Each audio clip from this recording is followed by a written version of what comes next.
दाजुको विवाह भएको वर्ष दिनपछि 2040 सालको दशैंमा भाउजू माइत गएर फर्किँदा उहाँले गीता बुढाथोकी नाम गरेकी आफ्नी बहिनीलाई पनि साथै लिएर आउनुभयो। खुमारीमा रहनुभएकी साइली फुपूको घरमा शिव बुढाथोकी भिनाजुले कान्छा काकाका लागि गीताको भित्री कुरा चलाउनु भएको रहेछ।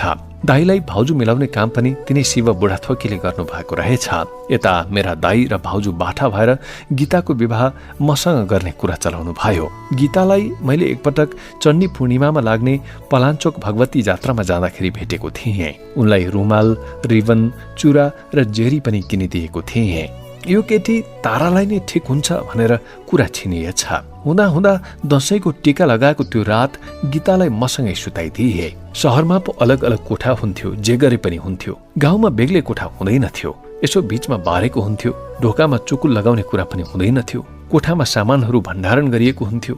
भण्डारण गर्ने पूजा कोठामा हामी सुतेका थियौं। बिस्तारै हिँड्दा पनि चर्किने र थर्किने माटो झर्ने गाउँको माटोको घर थियो। त्यसभन्दा 10 फुट जति उता बुवा सुत्नुहुन्थ्यो। बीचमा भाइ बहिनीहरू सुत्ने गर्दथे। अर्को छेउमा गीता र म सुतेका थियौं। बुबासँग असाध्यै डराउने बानी। गीतासँग बोल्दा पनि कसैले सुन्छ कि भनेर बिस्तारै बोल्नुपर्ने थियो। डरै डरमा 4-5 दिन यसरी उनीसँग सुते। म भर्खरको 18 वर्षको केटो थिएँ। यौवनले पूर्ण आकार ग्रहण पनि गरिसकेको थिएन। तर पनि जिन्दगीमा स्वास्नी चाहिँ पाइयो, ठिकै भयो। गाउँमा खेतीपाती गर्न पनि सहयोग हुने भयो भन्ने लागेको थियो। विवाह आफ्नो लागि भन्दा पनि घरको काम, वस्तुभाउ, मेलापात, खेतीपाती गर्न घरमा आमालाई सघाउन गरेको थिएँ। घरमा बुहारीको खाँचो थियो र गाउँमा सबैको हालत त्यस्तै थियो। सबैले त्यसै गर्थे। म गीतालाई घरमै छोडेर कामको सिलसिलामा काठमाडौँ फर्किएँ। 1 महिनापछि मङ्सिरमा सत्यनारायणको पूजा लगाएर दमैलाई कर्नल बजाउन लगाएर विवाह गरियो। विवाहमा 1100 रुपियाँ खर्च भयो। गाउँका गण्यमान्य सबैलाई बोलाएर प्रसाद पनि खुवाइयो। सुन तारा, अब यहाँ बसेर काम छैन। ऋण लाछ, ऋण पनि तिर्नु पर्यो। तारा अब पैसा कमाउनु जानुपर्छ, बुहाले भन्नुभयो। त्यसपछि म फेरि काठमाडौँतर्फै लागेँ। एवं रीतले काठमाडौँ आउने, लाहुरे भएर घर फर्कने क्रम पनि चलिराख्यो। कमाएर लगेको पैसा बुवाले दिँदा बुवा दङ्ग पर्नुहुन्थ्यो। नकमाएको बेलामा चाहिँ त कालीमाटीको मूर्ति भनेर गाली गर्नुहुन्थ्यो। घरमा गएको बेलामा गीतासँग दिल खोलेर कुरा गर्ने वातावरण थिएन। जंगल, मेलापात जाँदा मनको कुरा गर्न पनि पहरी समाजको पछौटेपन, लजालु स्वभाव हामीमा पनि थियो। त्यो व्यक्त गर्न त्यति सहज थिएन। विवाह त गरियो, तर पछि समस्या उत्पन्न हुन थाल्यो। हुन त ससुराली खलकका पनि समस्या होलान्, किनकि उनीहरू सबै गरिब थिए। बुढीकी आमा पनि गरिब नै रहेछन्। हाम्रो गाउँमा धान फल्थ्यो, ससुराली गाउँमा धान नफल्ने रहेछ। धान चामल लगिदिएमा सासुआमा खुसी हुन्थिन्। ससुराली जाँदा कहिलेकाहीँ 1-2 हजार बोकेर जान्थे। 200-400 रुपियाँ सासुआमालाई दिन्थे। पछि त सधैँ त्यसरी दिन सकिएन। 6-7 महिनापछि गीताले मसँग न्यु खोज्न थालिन्। उनले मलाई पनि काठमाडौँ लैजानु, म काम गर्न मात्रै आएको त होइन भन्न थालिन्। उनलाई काठमाडौँमा ल्याएर राख्ने ठाउँ त छैन मेरो। कहाँ राख्ने? आफू पनि परिपक्व भइसकेको थिएन। काठमाडौँमा 7-8 जनाको समूहमा डेरा लिएर बस्थ्यौं। त्यो हुलमुलमा उनलाई ल्याउन सम्भव थिएन। बिस्तारै घरमा यही विषयलाई लिएर झगडा हुन थाल्यो। उनी मैले कमाएर ल्याएको पैसा सासु आमालाई पनि दिनुपर्छ भन्थिन्, किनकि उनीहरू पनि गरिब थिए। उनीहरूको पनि आर्थिक अवस्था नाजुक थियो।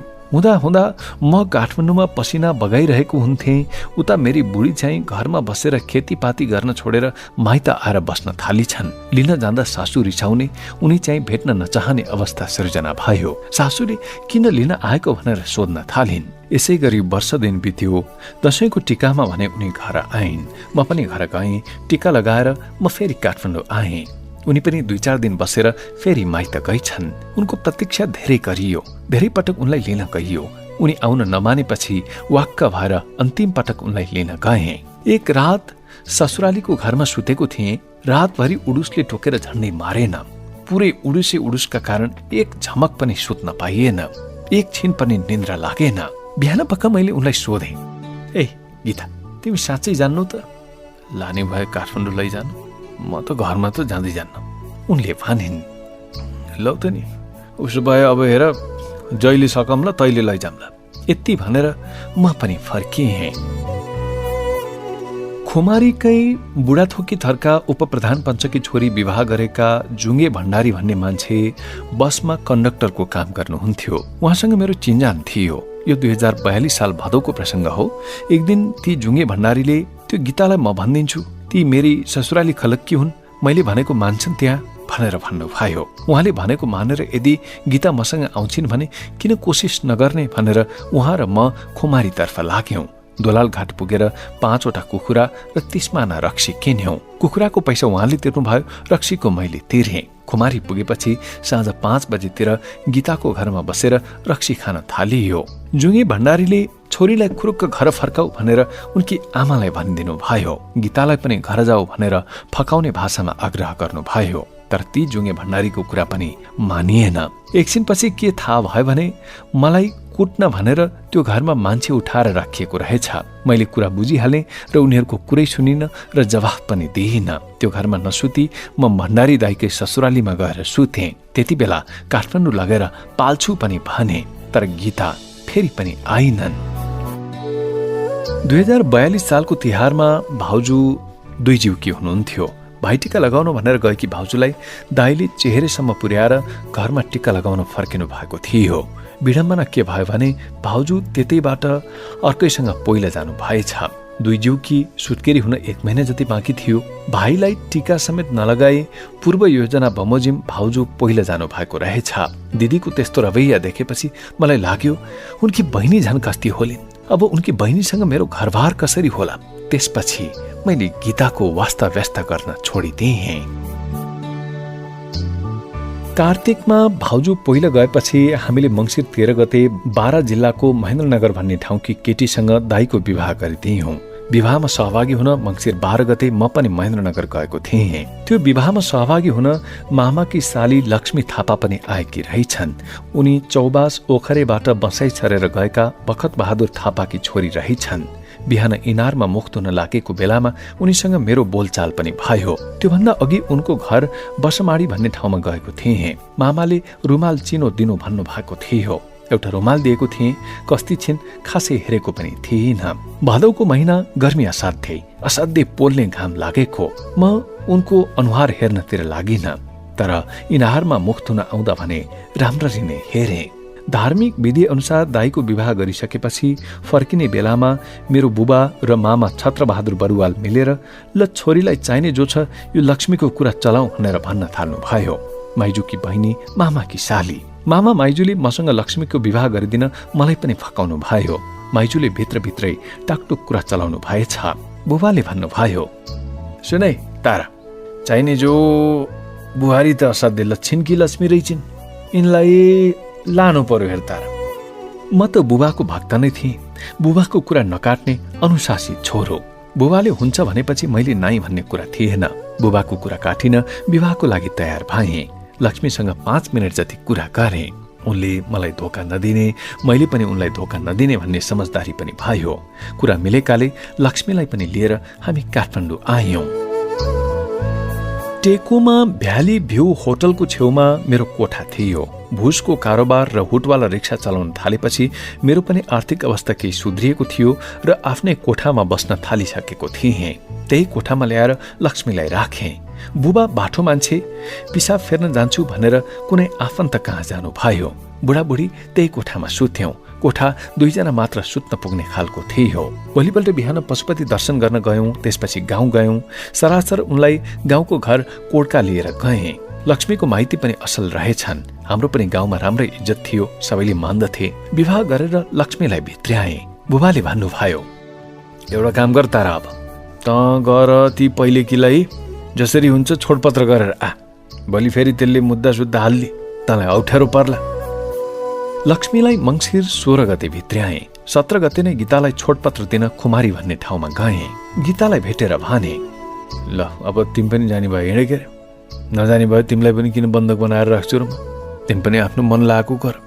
नजाने त? मैले सोधेँ। नजाने उनले भनिन्। ल अब नजाने भयो त के भन्ने। त्यसपछि मैले आफै कागज लेखेँ, आजदेखि तिमी जहाँ जान जे गर्न पनि स्वतन्त्र छौ, जहाँ जान पनि सक्छौ। तिमीलाई मेरो तर्फबाट कुनै अवरोध हुन्न, मेरो तर्फबाट उजुर बाजुर गर्ने छैन। यति लेखेर उसबाट सही गराएँ। मैले उनलाई 2 तोला जति गहना दिएको थिएँ। अहिले भएको भए त म त्यो गहना लिन्न थिएँ, तर मसँग गएका काकाले त्यो गहना त लिनुपर्छ भनेर अड्डी कस्नु भयो। छोडिदिउँ काका भनेर मैले भने, तर काकाले मान्नु भएन। उनलाई त्यति बेला कुण्डल, तिलहरी, ढुङ्ग्री गहना दिएको थिएँ। त्यति बेला सुन तोलाको 2700 रुपियाँ थियो। एउटा गहना उनलाई छोडेर रिङ र ढुङ्ग्री 1 सेट फिर्ता लिएर आएँ। गीता र उनकी दिदीको यत्रो धोखाधडी पछाडिको रहस्य धेरै पछि मात्र खोल्यो। त्यसको धेरै वर्ष पछिको कुरा। म जसलाई पनि आफ्नो भिजिटिङ कार्ड बाँड्दै हिँड्दथेँ, कहाँबाट गीताकी आमाले मेरो नम्बर थाहा पाउनु भएछ। आजभन्दा 4 वर्ष अघि एक दिन गीताले मलाई फोन गरेर भनिन्, भिनाजुले गर्दा मेरो जीवन बर्बाद भयो। खासमा बुढाथोकी थरका ती भिनाजुले दोहोरो भूमिका निर्वाह गरिरहेका रहेछन्। उनले गीता आफ्नो सालोलाई पार्न खोजेका रहेछन्। मसँग विवाह भएपछि उनले नै गलत भूमिका खेलेका रहेछन्। के कुरा पनि खुल्यो भने खुमारीबाट पर्तिर पलाञ्चोक भगवतीको तल धन्द्रे खोला भन्ने एउटा ठाउँ छ। त्यो ठाउँमा एउटै घरमा गीताका 3 दिदी बहिनीको विवाह गरिएको रहेछ। मेरी पहिलेकी भाउजू पनि त्यही घरमा पहिला जानु भएको रहेछ। त्यही घरमा जेठो चाहिँ छोराकी श्रीमती बितेकी रहेछन्। गीता चाहिँ तिनै जेठासँग पहिला गएकी रहेछन्। ती विधुर केटाले मेरो फुपाजुको घरमा हलो, झ्यालडोका बनाउने सिकर्मी काममा सघाएर भिनाजुलाई रिझाएका रहेछन्। भिनाजुले नै गीतालाई पनि फकाएर त्यही विधुर बुढालाई पारिदिएका रहेछन्। अहिले गीताका 2 छोरा र 1 छोरी छन्। उनका पति कुँजो भएर आजभोलि हिँड्न सक्दैनन् भन्ने सुनेको छु। गीता र उनकी दिदीले म र मेरो परिवारमाथि जे जति घात गरे पनि अब यो कथाको अन्त्य भइसकेको छ। गीताप्रति ममा कुनै राग द्वेष छैन। अब उनलाई आवश्यक परेको बेलामा म अलिअलि खर्च पनि दिन्छु। उपचार गर्न नसकेको बेलामा उपचार खर्च पनि दिने गरेको छु। श्रीमानले भित्र बाहिर काम समेत गर्न सक्दैनन् भनेर गीताले रुँदै फोन गर्छिन्। म उनको पीडामा सहानुभूति र सहयोग गर्छु।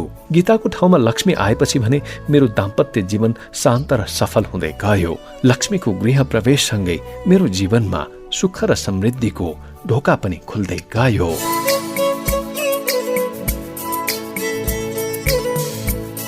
पत्नी लक्ष्मीलाई गाउँमै राखेर फेरि काठमाडौँ आए। रिक्सा चलाउँदा चलाउँदै टेकु स्थित फार इस्टर्न ट्रेडिङका रामनिवास अग्रवाल र उनका छोरा प्रदीप कुमार अग्रवालसँग मेरो चिन्जान भयो। उनकै गोदाममा पाले बनेर काम गर्न थाले। त्यति बेला म दिनभरि रिक्सा चलाउँथेँ, रातभरि पाले बस्थेँ। हुन त गाउँमै केही गर्ने उद्देश्य बोकेर गएको थिएँ। काठमाडौँमा रिक्सा चलाउँदा नै मैले नेपाल बैंक लिमिटेडमा 1020 रुपियाँ राखेर मुद्दती खाता खोलेको थिएँ। 4232 नम्बरको खाता, पाना नम्बर 12। जीवनकै त्यो पहिलो खाता मलाई कण्ठ छाप।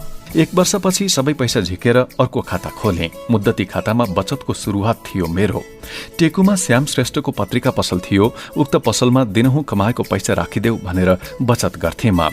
1000 रुपियाँ जति भएपछि उनीसँग मागेर बैंकमा लगेर राख्थे। दिनमा खासै कमाई हुँदैनथ्यो, त्यस्तै 20-30 रुपियाँ हुन्थ्यो। अहिले पनि श्यामजीको पत्रिका पसल त्यही नै छ। मुद्दतीको पैसा झिकेर म गाउँमा बस्न थालेको थिएँ। त्यति बेला बैंकले मलाई ब्याजको पैसा दिन बाँकी रहेछ क्यारे। गाउँमा मेरो नाममा नेपाल बैंकले पठाएको चिठी गयो। त्यो चिठी बुबाको हातमा परेछ। त्यसपछि बुबा पड्किन थाल्नु भयो। बुबाले चाहिन्छ छ तैँले भाइमारा काम गरेको, तैँले बैंकमा पैसा राखेको प्रमाण यहाँ चिठी आइसक्यो, कति पैसा राखेको छस् चाहिन्छ क्यारे भनिहाल। मैले सबै पैसा झिकिसकेको थिएँ। पछि बुझ्दै जाँदा ब्याज स्वरूप मैले 9 रुपियाँ पाउनु पर्ने रहेछ। त्यति रकमकै लागि गाउँमा चिठी पुगेको रहेछ। भाइ र बुबा आमा पाल्नुपर्छ भनेर बैंकमा लुकाएर पैसा राखेको रहेछस् भनेर बुबाले कराउनु भयो। मेरी श्रीमती लक्ष्मी भित्रभित्रै बाठी रहिछन्। हेटौँडा बजारको हावा लागेकोले होला चलाख रहिछन्। कसरी श्रीमानलाई बुबा आमाबाट भिन्न राख्ने भन्ने उनको ध्यान रहेछ। आमा र बहिनीसँग ठाकठोक झगडा पर्ने, आमा र बहिनीले बुबालाई कुरा लगाउने र लक्ष्मीले मलाई कुरा लगाउने गर्न थाली। सबैलाई बुबा आमाको सेवा गर्नुपर्छ, स्वास्नीको कुरा सुन्नु हुँदैन भनेर उपदेश दिने मान्छे थिएँ म। तर आफ्नै श्रीमतीको कुरा सुनेर अलग बस्ने योजना बनाए। बुबासँग झगडा भयो। त्यसपछि अंशबन्द गरेर बेग्लै बसेँ। बेग्लै बस्दा पहिलो श्रीमती गीतालाई विवाह गरेको विवाह खर्च 1100 रुपियाँ पनि मैले तिरेँ। किचलोकै बीच घरमा बुबा आमासँग छुट्टिने भइयो। विवाहको 1 वर्षपछि बाक्लो दाल खान बुबा आमासँग छुट्टी भिन्न भइयो। घर छेउकै गोठमा बस्न थाल्यौं। म बेला बेलामा घरमा गइरहन्थेँ। छुट्टी भिन्न भएपछि गाउँमै एउटा भैँसीको पाडी र बाख्रा किने। वस्तु पाल्नलाई गोठ पनि बनाए। अरूले पालेको भैँसीको महिनामा 5-6 मानादेखि 1-2 पाथीसम्म घिउ लाग्थ्यो, तर मैले पालेको भैँसीबाट त 1 महिनामा 1 माना पनि घिउ लागेन। जम्मा जम्मी 1 हर्लिक्स मात्रै घिउ लागेछ। दशैंमा घर गएको थिएँ। मैले श्रीमतीलाई भने, घेती जाबु 1 हर्लिक्स घिउ लागेर के हुन्छ? लैन बरु सहरतिर जाउँ। श्रीमती पनि हेटौँडा बसामाडी घर भएको हुँदा सहरको संगत पाइसकेकी थिए। उनले काठमाडौँ जान खोजेकी नै थिइन्। श्रीमतीलाई पनि कहिले काठमाडौँ जाउँ भनेर कुनै बहाना बनाएर आफ्नो माइतीतिर लैजाउँ भन्ने ध्यान रहेछ। भैँसी पनि त्यति गतिलो परेन। अनेक बहाना गरेरै भए पनि लक्ष्मीलाई काठमाडौँ आउने मन रहेछ। आयौं दुवैजना। उनकै भाग्यले साथ दियो र काठमाडौँ आइयो। मैले भैँसी पनि बेच्दिएँ, बाख्रा पनि देवकुन्नेका काकालाई जिम्मा लगाइदिएँ। कुखुरा त्यसै छाडियो। भाँडाकुँडा बुबाको घरमा थन्क्याएर हामी काठमाडौँ हिँड्यौं। त्यति नै बेला मेरी जेठी छोरी गर्भमा बसिसकेकी थिए। यो 2044 सालको कुरा हो। काठमाडौँ आएपछि राति रामनिवास अग्रवालको पसलमा पालेको काम गर्ने र दिउँसो रिक्सा चलाउने काम गर्न थाले। मैले गाउँका करिब 40-45 जनालाई रिक्सा चलाउन सिकाएँ। ठेला चलाउने साथीहरूलाई पनि रिक्सा चालक बनाए। उनीहरू ठेला गाडाबाट मुक्त भए र रिक्सामा फड्को मारे। रिक्सामा केही बढी पैसा कमाइ हुने र ठेला भन्दा सजिलो काम पनि थियो। मारवाडी साउको फार इस्टर्न ट्रेडिङमा रातभरि पाले बसे बापत महिनाको 500 रुपियाँ तलब आउँथ्यो। तर कालान्तरमा म रिक्सामै सीमित भएर बसिन। रिक्साबाट फड्को मारेर टेम्पोमा उक्लिएँ। रिक्सा चलाउन छाडेपछि केही समय मैले लुगा पनि सिउन सिकेको थिएँ। राति पाले बस्ने, दिउँसो लुगा सिउने। म हाफ प्यान्ट र सर्ट तयार गरेर बजारमा बेच्न जान्थेँ। त्यो पेसा खासै इज्जतिलो लागेन मलाई। कसैले किन्दा पनि किन्दैनथे। किने पनि ढाडै सेक्ने गरी भाउ घटाएर देऊ भन्थे। त्यसपछि मैले सिउने काम छोडेँ। केही दिनपछि हामीले बिहानै डीडीसीबाट दूध ल्याएर दिउँसो टेकु स्थित फार इस्टर्न ट्रेडिङकै फलामको गोदाममा मारवाडीहरूलाई चिया बेच्न थाल्यौं। 2 रुपियाँ कपमा चिया बेच्थ्यौं। दिनको 20-30 कप चिया बिक्थ्यो।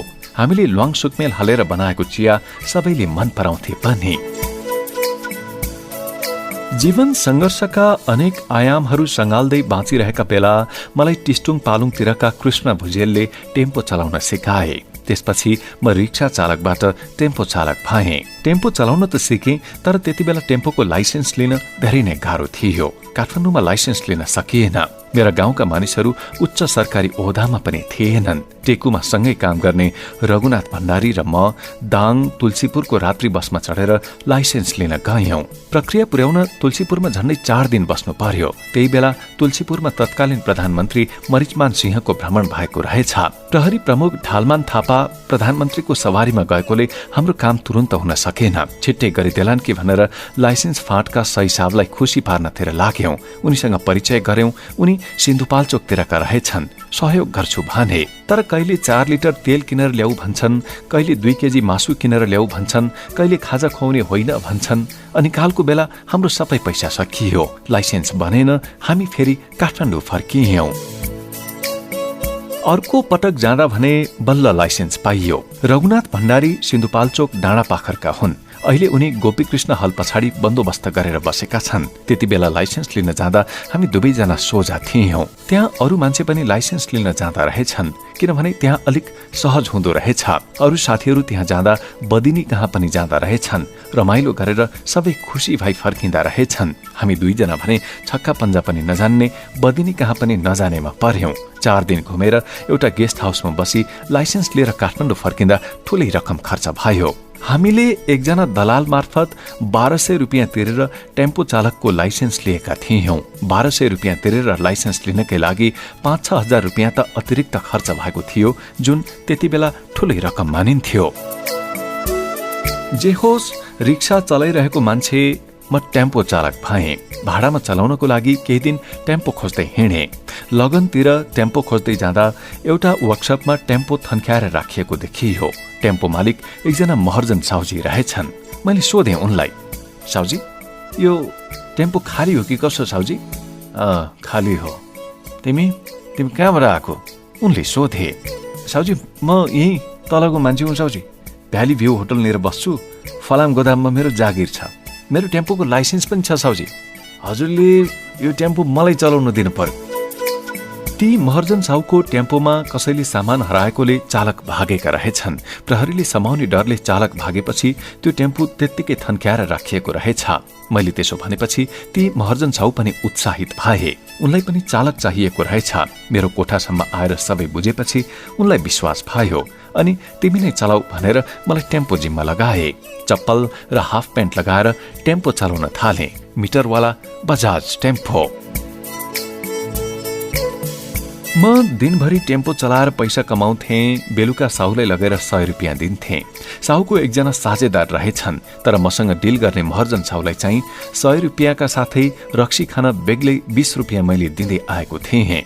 उनी यो 20 रुपियाँको कुरो कसैसँग नगर्नु भन्थे। हुँदाहुँदै उनको टेम्पो पनि मैले आफैसँग राख्न थालेँ। मारवाडीको गोदाममा टेम्पो राख्ने ठाउँ पनि थियो। टेम्पो गोदाममा पार्क गरेपछि रातभरिको पालेको काम सुरु हुन्थ्यो। काममाथि कामको चटारो थियो। मारवाडीका छोरीहरू राजस्थानबाट आउँथे। म उनीहरूलाई एयरपोर्टमा रिसिभ गर्न जान्थे। दक्षिणकाली, पशुपति आदि ठाउँमा उनीहरूलाई घुमाउन पनि लैजान्थे। त्यसैले मैले टेम्पो चलाउन थालेकोमा मारवाडीहरू पनि खुसी नै भएका थिए। टेम्पो चलाउन थालेको केही दिनमै म अरूलाई पनि टेम्पो चलाउन सिकाउन थालेँ। आफू नै पोख्त भएको थिएन। भाइहरूलाई सिकाउन रिङ रोडतिर लैजान थालेँ। ती दिनहरूमा मेरो दिनचर्या के थियो भने बिहानै 3 बजे उठ्थेँ, टेम्पो रिङ रोडमा लैजान्थेँ र भाइ साथीहरूलाई पालै पालो टेम्पो चलाउन सिकाउँथेँ। पेट्रोलको भाउ त्यति बेला 12 रुपियाँ 90 पैसा थियो। बिहान 9 बजेसम्म टेम्पो चलाउन सिकाएपछि टेकु स्थित पचली भैरवमा आएर हलुवा स्वारी टन्न खान्थे। टेम्पो सिक्न आउनेहरू नै हलुवा स्वारीको बिल तिर्थे। त्यसबापत म उनीहरूलाई सिकाएको पैसा लिन्न थिएँ। खाजापछि उनीहरू आफ्नो काममा जान्थे। म दिनभरि टेम्पो चलाउँथे। 6 महिना टेम्पो चलाउँदा मैले झन्डै 80-85 जना रिक्सा चालकलाई टेम्पो चालक बनाएँ। उनीहरूको जीवनले पनि फड्को मार्यो। मेरो नेतृत्व र संगठन क्षमता त्यति बेलादेखि नै प्रकट हुँदै आएको हो। टेम्पो चलाउन थालेको 6 महिना जति मात्रै भएको थियो। 2045 सालमा भारतले नेपालमाथि नाकाबन्दी लगाइदियो। मरिचमान सिंह प्रधानमन्त्री हुनुहुन्थ्यो। भारतसँग कुनै हालतमा नझुक्ने भन्दै उहाँले जसोतसो तेलको आपूर्ति गरिराख्नु भयो। हप्तामा 6 लिटर तेल पाइन्थ्यो। मैले त्यो 6 लिटर पेट्रोलबाट खटाई खटाई टेम्पो चलाउन थालेँ। परिस्थिति अनुसार मैले साउलाई 2 दिनमा एकपटक भाडा दिन्छु भने 2 दिनको भाडाले 4-5 दिन बनाएर चलाउँथे। मैले त्यसरी पैसा कमाएको देखेपछि म विरुद्ध शत्रु लागेछन्। मेरो डाहा गर्नेहरूले साहुलाई अनेक पोल लगाएछन्। उनीहरूले भन्दिएछन्, तारा बहादुरले अरूलाई पनि टेम्पो चलाउन सिकाउँछ, राति पनि चलाउँछ। तिम्रो टेम्पो त त्यसले खतम बनाउन लाग्यो। एक दिन साहुले मलाई बोलाए र भने, ए तारा बहादुर, तिमीले राति पनि चलाएर ल्याउँछ अरे टेम्पो, अरूलाई पनि सिकाएर ल्याउँछ अरे। कि यो टेम्पो किनेर चलाऊ, नत्र त म टेम्पो दिन्न। उनले त्यसै दिनदेखि टेम्पो म कहाँ राख्न दिएनन्, अरूलाई नै दिने भए। मलाई फसाद पर्यो। टेम्पो चालक भइसकेको मान्छे म फेरि रिक्सा चलाउन जानु पनि भएन। त्यसै ताका घडेरी किन्दा मैले घाटा पनि सहनु परेको थियो। प्लेटफर्म रिक्सा चलाउँदा मेरो आफ्नै 7वटासम्म रिक्सा भएका थिए। त्यति बेला एउटा रिक्साको 1200 रुपियाँ पर्थ्यो, जुन म अरूलाई भाडामा चलाउन दिन्थेँ। म त्यति बेलै साउ भइसकेको थिएँ। पछि ती सबै रिक्सा बेचेर छातावाला रिक्सा चलाउन थालेको थिएँ। नम्बर राख्नुपर्ने झन्झटका कारण मैले छातावाला रिक्सा किनिन र प्लेटफर्म रिक्सा बेचेको पैसा ब्याङ्कमा डिपोजिट गरेको थिएँ। पछि टेम्पो चलाउँदा कमाएको पैसा समेत जोडेर मैले जोरपाटी मुनि 45,000 रुपियाँमा घडेरी किनेको थिएँ। पछि के थाहा भयो भने 45,000 रुपियाँमा किनेको घडेरी त 15,000 रुपियाँ मात्र पर्ने रहेछ। एउटै घडेरीमा त्यो बेलाको 30,000 रुपियाँ खाइदिए। म बडो रणभुल्लमा परेको थिएँ। त्यो पीरले म बिरामी नै भएँ। त्यत्रो दुःख गरेर कमाएको पैसा खाइदिएको पीरमा मेरो होस कतिसम्म गुमेको थियो भने टेम्पो चलाएर शहीद गेटतिर जाँदा भद्रकाली मन्दिरलाई नमस्कार गरे भनेको त गोस्वारा हुलाक मुनिको टोयलेटलाई पो नमस्कार गर्दो रहेछु। त्यस्तो बेलामा साउजीले मेरो टेम्पो खोसिदिए। त्यस्तो संकटका बेला मलाई सहयोग गर्ने यो शहरमा कोही पनि थिएन। त्यसपछि म दौडिँदै गएँ उनी देवादिदेव भोलेनाथ बाबा पशुपतिनाथको शरणमा। पशुपतिनाथ मन्दिर अगाडिको बसाहा छेउमा उभिएर दुवै हात जोडेर बडो भावुक मुद्रामा मैले पुकारा गरेँ, हे भगवान, हे पशुपतिनाथ, सकेसम्म एउटा टेम्पो किन्न सकु, नभए पनि चलाउन पाऊ। मनले चिताएको पुगेपछि फेरि दर्शन गर्न आउँला। पशुपतिनाथ मन्दिरकै परिसरमा बसेर श्री दक्षिणकाली मातालाई पनि सम्झिएँ। मैले टेम्पो किन्न सके पनि अर्कोको टेम्पो चलाउन पाए पनि दक्षिणकाली आमालाई भाले लिएर पूजा गर्न आउँछु भनेर भाकल गरेँ। टेम्पो त जसरी भए पनि किन्नै पर्ने थियो। मसँग खासै पैसा पनि थिएन। मलाई घडेरी किन्दा 30,000 बढीमा फसाउने खुमारीका चेली विवाह गर्ने हरि पुडासैनी ज्वाइँ कहाँ पशुपतिनाथको प्रसाद, कोसेली र फलफूल बोकेर गए। उहाँहरू जोरपाटी मन्दिरको पुडासैनी टोलमा बस्नुहुन्थ्यो। बहिनी सामु आफ्नो दुःख व्यक्त गर्दै भने, हेर न बहिनी, टेम्पो पनि साहुले खोज्दिए, धेरै दुःख पो पाए त हो बहिनी। यसो एउटा टेम्पो किन्न लागेको, पैसा पनि भएन। तिमीसँग के कति छ लौ न, सहयोग गर न बहिनी। बहिनीसँग नगद रहेनछ। मैले भने, बहिनी म मेरी बुढीको पनि सुन लान्छु, तिम्रो पनि सुन देऊ न बहिनी भएदेखि। पशुपतिनाथको कृपा भनौं, बहिनीले एउटा सिक्री, एउटा टप र कुण्डल गरी 4 तोला सुन दिएर पठाइन्। बुढीको गहना पनि मागे। सबै गरेर 7-8 तोला सुन जम्मा भयो। संकलित सुन र पशुपतिनाथको प्रसाद बोकेर म मारवाडी साहु रामनिवास अग्रवाल कहाँ पुगे। ए ताराबहादुर, आज अनिता पनि आएकी छे। अनितालाई बुढा नीलकण्ठ, पशुपति सबै घुमाइदेऊ त ल, साहुले भन्नुभयो। मैले भने, साहुबा मेरो टेम्पो त साहुले खोज्दियो नि साहुबा, किनेर मात्र चला भनेर आफैसँग राख्दिया छ। कुनै लामो भूमिका नबादी मैले मारवाडी साहु समक्ष आफ्नो समस्या व्यक्त गरेँ। मैले आफूसँग 5-7 हजार रुपियाँ र 6-7 तोला सुन भएकोले टेम्पो किन्न केही रकम सहयोग गर्नु पर्यो भनेर नम्र निवेदन गरेँ। ठिकै छ ताराबहादुर, अहिले छोरीलाई ट्याक्सी खोजेर पठाउँला, तिम्रो टेम्पो भएपछि त्यसैमा पठाउँला। यति भन्दै मारवाडी साहुले मेरो समस्यालाई पन्छाउने सुर कस्नु भयो। मारवाडी साहुकी श्रीमती खासै दया माया नगर्ने खालकी हुनुहुन्थ्यो। मलाई पनि खाली काम मात्र लगाउने, एक कप चिया खाउँ पनि नभन्ने स्वभावकी थिइन्। तर त्यो दिन मैले सुनको पोको ल्याएको देखेर होला, साहुनीले भन्नुभयो, के गर्छौ त, के गर्छौ ताराबहादुर, मसँग 20-25 हजार रुपियाँ छ, त्यसले हुने भए लगेर काम चलाऊ। साहुनीले त्यसो भनेपछि साहुले पनि सकारात्मक प्रतिक्रिया देखाउनु भयो। ठिकै छ नि त ताराबहादुर, तिमीसँग 5-7 हजार रुपियाँ रहेछ, 20 हजार मेरो बुढियासँगबाट लैजाऊ, बाँकी 25 हजार असार मसान्तसम्म दिने गरी लैजाऊ, टेम्पो किन। मारवाडी साहुले भन्नुभयो। म खुसीले गदगद भएँ। अनि साहुबा यो सुन चाहिँ के गरौँ? मैले सोधेँ।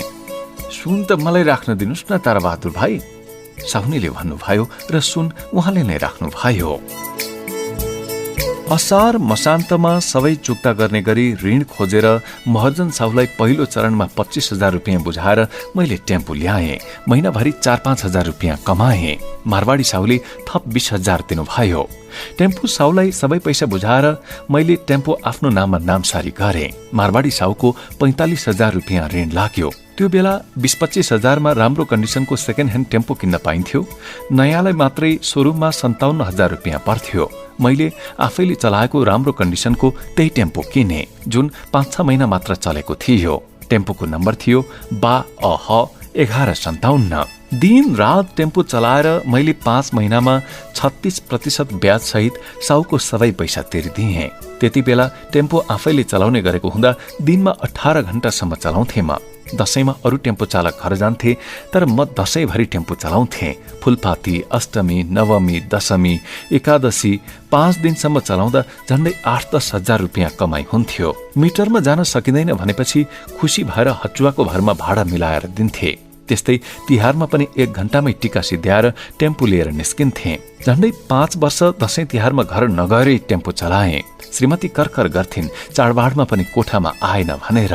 बच्चैदेखि घर छाडेको हुँदा बुबा आमा र इष्टमित्रसँग टिका लगाउने रहर मलाई पनि थियो। आर्थिक स्थिति मजबुत भएपछि चाडबाड मनाउला भनेर श्रीमतीलाई सम्झाउँथे। काम सिद्ध्याएपछि बेलुकी घर 1 बोतल बियर वा श्री नम्बर 1 वा दुधिया लिएर कोठामा जान्थे।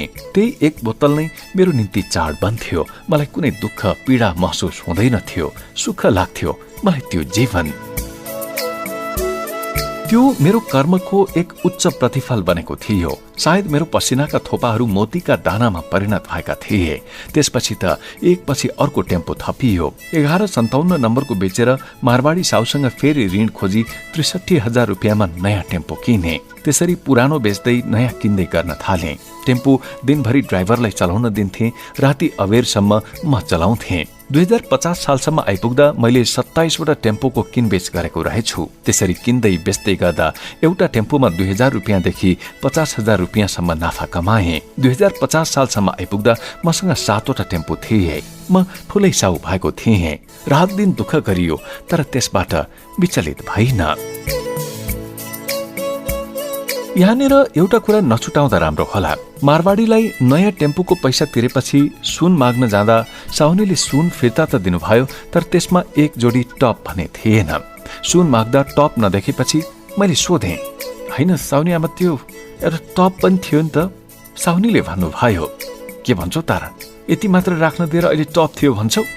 होइन आमा, अर्काको टप ल्याएको थिएँ, मैले त तिर्नु पो पर्छ आमा।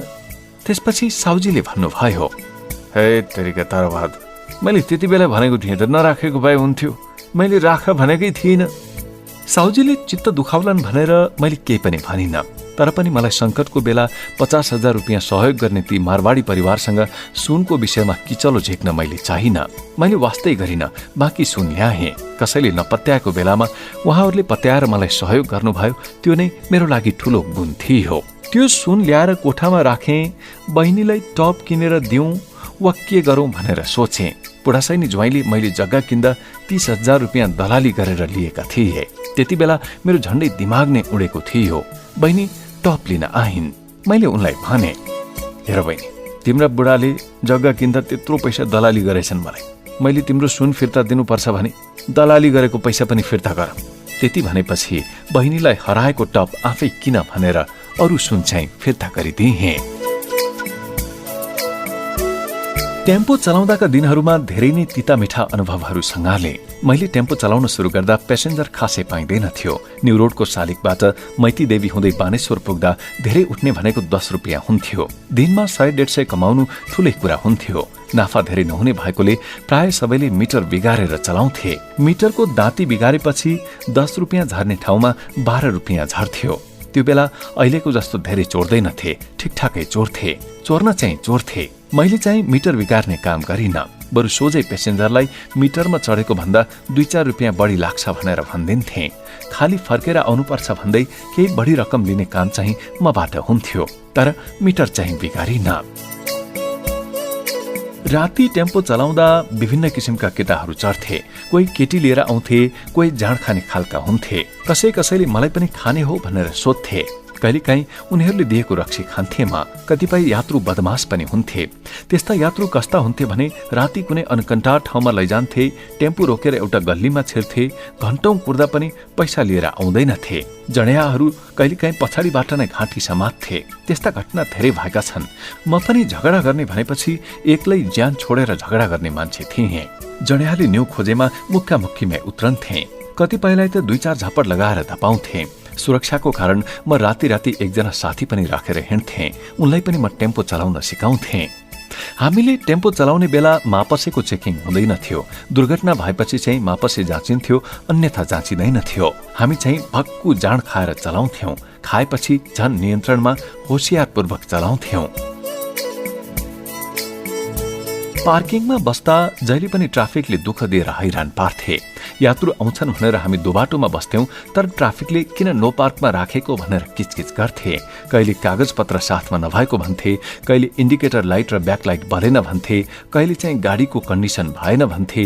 एउटा न एउटा न्यू निकालेर समय हाल्थे र लाइसेन्स माग्थे। लाइसेन्स माग्दा हामीले दिन किचकिच गर्यौं भने विवाद गरेको भनेर चिट लेखिदिन्थे। त्यस्तो चिट लेखेपछि जरिवाना झनै बढी पर्थ्यो। त्यसैले हामी विवाद गर्दैनथ्यौं। बरु सर यस्तै हो, चिया खानुस् भनेर चिया चमेना खर्च दिएर फकाएर कुरा मिलाउँथ्यौं। हामी 20-25 रुपियाँ कसैले नदेख्ने गरी उनीहरूको खल्तीमा हालिदिन्थ्यौं। सबैले खोजेको कुरा त्यही नै हुन्थ्यो।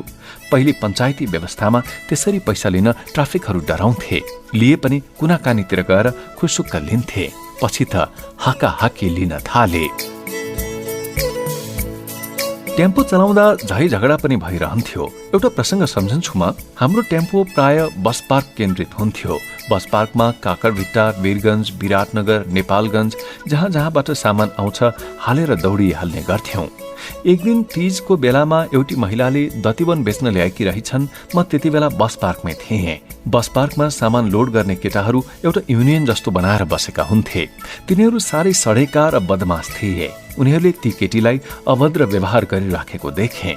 मैले गएर भने, बहिनी तपाईँलाई अप्ठ्यारो पर्या हो भने सामान कहाँ लैजानु पर्ने हो म लगिदिउँला, ल मेरो टेम्पोमा हाल्नुहोस् सामान। उनले भनिन्, दाइ हेर्नु न, हामी दिउँसै 2 बजे आइपुग्नु पर्ने, यति बेला बल्ल आइपुग्यो, गाडीले ढिलो गरेर, दाइ मलाई बिजुली बजारसम्म पुर्याइदिनु न। मैले ती एक्ली अबला नारीलाई उनको गन्तव्यसम्म पुर्याउन टेम्पोमा बसाल्न लाग्दा लोड अनलोड गर्ने केटाहरू आएर मसँग तैँले हामीलाई नसोधी यी महिलालाई किन टेम्पोमा हालिस् भनेर न्यु खोज्न थाले। म पनि कोहीसँग डराउँदिनथे। मैले कड्किएर भने, उहाँ मेरो पेसेन्जर हो, पैसा आउँछ भनेर हालेको। तीमध्ये एउटा केटाले भन्यो, यो केटीलाई लैजान पाउँदैनस्, हाम्रो एरियामा आएर तँ हेर्यो हुने। ती महिलालाई जबरजस्ती गेस्ट हाउसमा लगेर अनुचित काम गर्ने उनीहरूको गलत मनसाय भएको मलाई आशंका भयो र त्यसपछि मैले भने, हेर तिमी र हामी भनेको सधैँ भेट भइराख्ने मान्छे हो, बिचल्लीमा परेकी महिलालाई म पुर्याइदिन्छु, बरु भाडा पनि लिन्न, बरु जाने भए तँ पनि हिँड। ती मध्ये एउटाले भन्यो, ओइ त्यहाँ ठुलो मान्छे हो नि, हाम्रो यहाँ कुरा मिलिसकेको थियो, बढ्ता बोल्ने। यति भनेर उसले मलाई एक मुक्का हान्दी हाल्यो। मैले पनि प्रतिकारमा 2-4 जनालाई मुक्क्याएँ। उनीहरू 8-10 जना मिले, तर मैले टेम्पो स्टार्ट गरेर बाहिर ढोकासम्म ल्याएँ। उनीहरू ती महिलालाई तानिराखेका थिए। हुँदा उनीहरूले टेम्पो नै तानिदिए। मलाई साह्रै रिस उठ्यो। टेम्पोमा राखेको सानो लिभर निकालेर 2-3 जनालाई बजाइदिएँ। उनीहरूले पनि मलाई हाने। म ती महिलालाई लिएर सोझै महेन्द्र पुलिस क्लबमा गएँ। प्रहरीले ती केटाहरूलाई समात्यो। उनीहरूलाई 1-2 दिन थुनेपछि युनियनका अध्यक्षहरू आए र यस्तै हो, अब समझदारी गरौं भनेर अध्यक्षहरूले भनेपछि उनीहरू छाडिए। त्यो कथा त्यत्तिकै सकियो। कोही यात्रु चाहिँ साह्रै नै ठग निस्कन्थे। एकपटक बागबजारमा बसिरहेको थिएँ। भदौको महिना थियो। टेम्पोले टिप पाइरहेको थिएन। एकजना यात्रु आए। नगरकोट जाने हो? उनले सोधे। नगरकोट त कहिले गएको छैन हजुर, कति समय लाग्ला कुन्नी? मैले भने, त्यस्तै 1 घण्टा जति। अनि कति दिने त हजुर? मिलाएर दिउँला नि त, 70 रुपियाँ जति। त्यो बेला 1 लिटर पेट्रोलको 12 रुपियाँ थियो। 70 रुपियाँ पाइने भएपछि खुसी हुँदै दिउँसोको 4 बजेतिर उनलाई हालेर म नगरकोटतिर हुइकिएँ। 1 घण्टा भनेको त जाँदा जाँदा उकालो चढ्दा रातिको 9 बजिसक्यो, नगरकोट आउँदैन। टेम्पोमा भएको पेट्रोल पनि सकिने लाग्यो। झरी परिराखेको थियो। बल्ल बल्ल नगरकोटको डाँडामा पुग्दा 70 रुपियाँ होइन 700 रुपियाँ लिए पनि नपुग्ने रहेछ भन्ने थाहा भयो। आफूलाई त्यसको पहिल्यै जानकारी थिएन। त्यो मान्छेको पनि त्यहाँ घर होइन रहेछ। 70 रुपियाँ दिएर त्यो कता गयो, म चाहिँ फर्किन। राति कुनै होटल परिसरमा टेम्पो राखेर टेम्पोमै सुतेँ। राति नफर्किँदा श्रीमती आत्तिएलिन् भनेर होटल भ्याली भ्यूमा फोन गरेर खबर पठाएँ। त्यो होटलकै छेउमा हामी बस्थ्यौं। होटलका मान्छेलाई म चिन्थेँ। आज आउन सक्दिन भनिदिनु भनेर खबर पठाएँ र भोलिपल्ट बडो निराश मन लिएर फर्किएँ। अर्को पटक भक्तपुरको सिरुटारसम्म 3 जना यात्रुलाई लगेको थिएँ। उनीहरूले मेरो 300 रुपियाँ पैसा पनि लुटेर भागे। आफू लुटिएको कुरा कसलाई भन्नु, सहेरै बसेँ। कसैले यौन कर्मीलाई पनि ओसार्थे। न्युरोड गेटमा दलालहरू हुन्थे। दलालहरूले बेश्यालाई राखेका हुन्थे। जसलाई चाहिने हो ती ग्राहकलाई केटी मिलाउँदा रहेछन्। हामी पुगेपछि यौन कर्मीहरू ढ्याक्क आएर बस्थे र यौन कर्मी भएको ठाउँसम्म दलालले ग्राहकलाई टेम्पोमा राखेर लैजान्थे।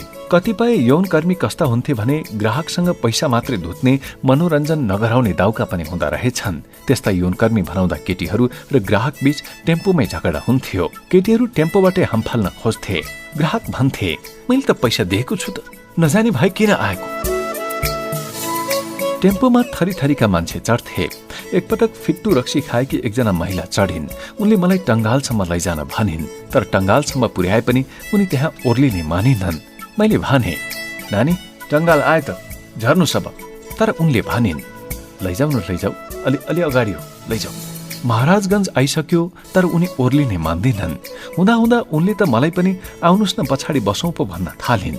पहिलो पटक आइमाईले यस्तो प्रस्ताव राखेको देखेर म त जिल्लै परे। पक्कै पनि यिनी धनाढ्य आइमाई होलिन् भन्ने ठानेर म पनि पछाडि गएर बसिदिएँ। अनि बियर खाने कि के खाने त? ल जाउँ हिँड्नुहोस्, उनले भनिन्। कस्तो कुरा गर्नुहुन्छ? म त बियर सेयर के पनि खान्न। तपाईँले कहाँ लैजाने हो त्यहाँ लगिदिन्छु र छोडिदिन्छु। भन्नुहोस्, म मैले भने, बियर त तपाईँले खानै पर्छ, अनि त्यसपछि तपाईँले जहाँ लैजाने हो त्यहीँ लैजानुहोस्। उनले भनिन्। म पनि जवान केटो, उनी पनि बिछट्टै राम्री। मैले कहाँ लैजाने अब? लैजाने ठाउँ पनि थिएन मेरो, त्यस्तो कामतिर म लागेको पनि थिएन। हेर्नुहोस् न, अहिले तपाईँले लैजाने कतै ठाउँ नै छैन के मेरो। म भोलि पर्सितिर ठाउँ पनि पत्ता लगाउँला, अहिले चाहिँ नजाउँ ल।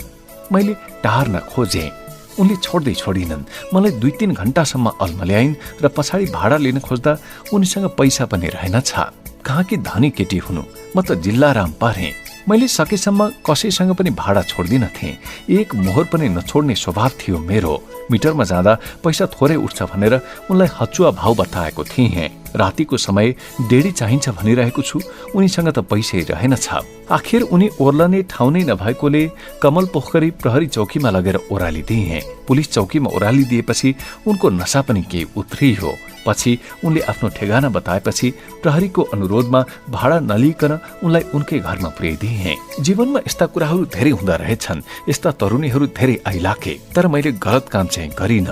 हुन त विवाहित महिलाहरूले पनि मसामु अनेक प्रस्ताव राख्थे, मेरो नजिक हुन खोज्थे।